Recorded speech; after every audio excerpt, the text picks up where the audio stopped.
À quel moment de l'élaboration du projet avez-vous associé les habitants?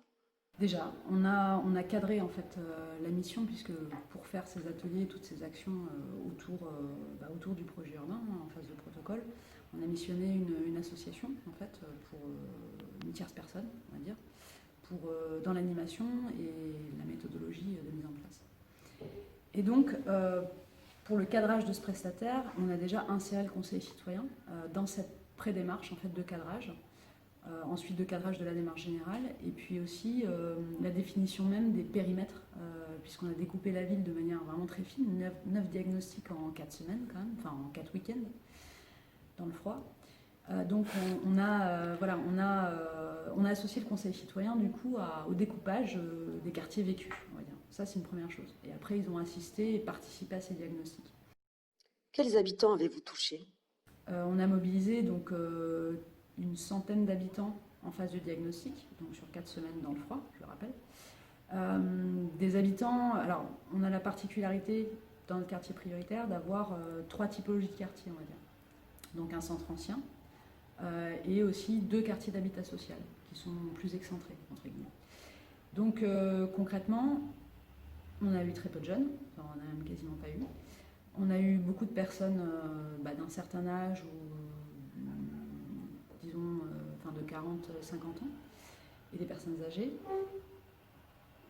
Femmes, hommes, représentation, ça, il n'y a pas de problème. Par contre, on a eu beaucoup plus de mal à mobiliser dans les quartiers d'habitat social. C'est-à-dire que en fait, les habitants du centre ancien se sont beaucoup plus déplacés, souvent des propriétaires bailleurs ou des locataires, mais qui se sentent vraiment apaméens, quoi, qui se sentent, qui ne veulent que du positif dans l'avenir de leur ville. Et dans les quartiers d'habitat social, on a eu vraiment très peu de monde. Du monde, surtout des femmes, mobilisées par des associations très actives dans les quartiers. Et voilà, on a pêché malgré une communication très large avec un double flyage dans les boîtes aux lettres, des affiches collées dans tous les halls. De quelle manière prenez-vous en compte l'expertise d'usage des habitants? Alors, la première chose, c'était déjà d'élaborer des outils supports. Et là, je parle vraiment d'un outil. Alors, en fait, on a demandé aux prestataires, dans le cadre de cette démarche, de réaliser un livre livrable. Donc, c'est un livrable, mais sous forme de livre. Un livre qui soit à la fois ludique et technique. Donc ludique pour qu'ils puissent valoriser la parole des habitants, qu'on puisse communiquer aussi là-dessus, puis simplement leur restituer quelque part ce travail. Voilà, ils ont participé quand même de manière active pour certains dans la durée. Et en même temps, ce livre, pour nous, c'était une manière de transmettre la parole des habitants. Quelle est selon vous la fonction d'une maison du projet? Eh ben, une fonction multiple, hein, évidemment. Nous, on utilise souvent le terme de vitrine, parce que ça peut être une vitrine du projet, notamment support de communication, support de discussion, mais pour moi, et enfin pour nous tous d'ailleurs, c'est aussi un lieu de travail, un lieu d'échange. Donc on peut prendre de l'information, ok, mais on peut aussi réfléchir sur des projets. Et du coup, réfléchir et faire des propositions. Voire décentraliser des réunions type réunion de chantier, même si on n'y est pas encore.